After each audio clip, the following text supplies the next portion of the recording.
Chandi Devi is a green temple. माँ चंडी देवी यात्रा यहाँ से प्रारंभ हो रही है। पैदल यात्रा है, 1-1.5 घंटे का समय चढ़ाई में लगता है। नील पर्वत की चढ़ाई है। जय माँ चंडी देवी।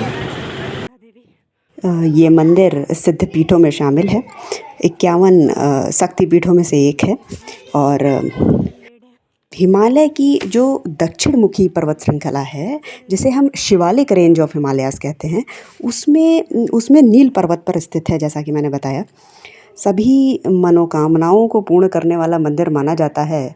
तो अपनी कामनाओं की चुनरी मैया के दरबार में, मैया के प्रांगण में ज़रूर बांध कर आइएगा। और मनसा और चंडी देवी मतलब आप जानते ही हैं, पार्वती जी के 2 स्वरूप हैं जो हमेशा एक दूसरे के करीब रहती हैं। तो इस मंदिर के ठीक सामने बिलवा पर्वत पर के शीर्ष पर, मतलब बिलवा पर्वत के एक शिखर पर माँ मनसा देवी का मंदिर है, जो मतलब गंगा के तट के एकदम सामने मौजूद है। ऐसे तो बहुत ज़्यादा नहीं, लेकिन नवरात्रि के दिन यहाँ खासा भीड़ रहती है और होनी भी चाहिए। वो इसलिए क्योंकि त्योहारों का पता तो हमें हमारे कैलेंडर से चलता है। जब हमें हमारा मोबाइल का कैलेंडर बताता है कि आज कोई त्यौहार है, तो हम नहा धो के मंदिर जाते हैं और धर्म के नाम पर थोड़ा मोड़ा पाखंड करके चले आते हैं। अब धर्म की धारा हमारे अंदर इतनी मजबूत तो रही नहीं कि स्वतः ही कोई उत्सव हमारे अंदर से फूट पड़े। धर्म हमारे लिए भीतर की चीज़ नहीं है, बल्कि एक बाहरी व्यवस्था बन के रह गया है। तारीखों का एक चक्रभर है। राम को हम जानते नहीं और दिवाली मना लेते हैं। गीता का हमें पता नहीं और जन्माष्टमी मना लेते हैं।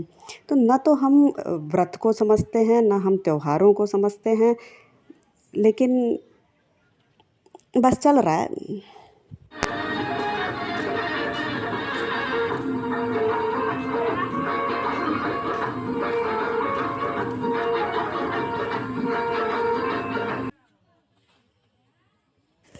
एक बार शुंभ निशुंभ नामक 2 राक्षसों ने इंद्र के राज्य पर कब्जा कर लिया था और सारे देवताओं को वहाँ से बाहर कर दिया था।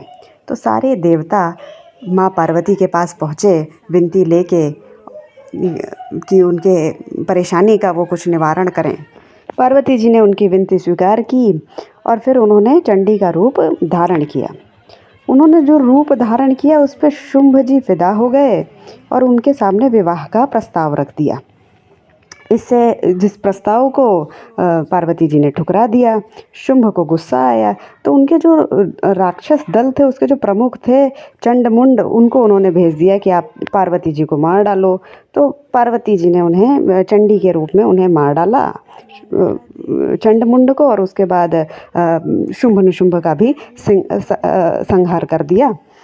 शुंभ निशुंभ को मारने के बाद पार्वती जी इस पर्वतमाला पर बैठकर कुछ देर आराम किया था, इसलिए यहाँ पर इस मंदिर का निर्माण कराया गया है। मंदिर का निर्माण कश्मीर के राजा सुचुत ने 1929 में करवाया है, लेकिन यहाँ पर जो स्थापित मूर्ति है उसे आदि शंकराचार्य जी ने 8वीं शताब्दी में ही स्थापित कर दिया था। क्या कीजिए? जय माता की आने वाला है। जय माता की जयकारे।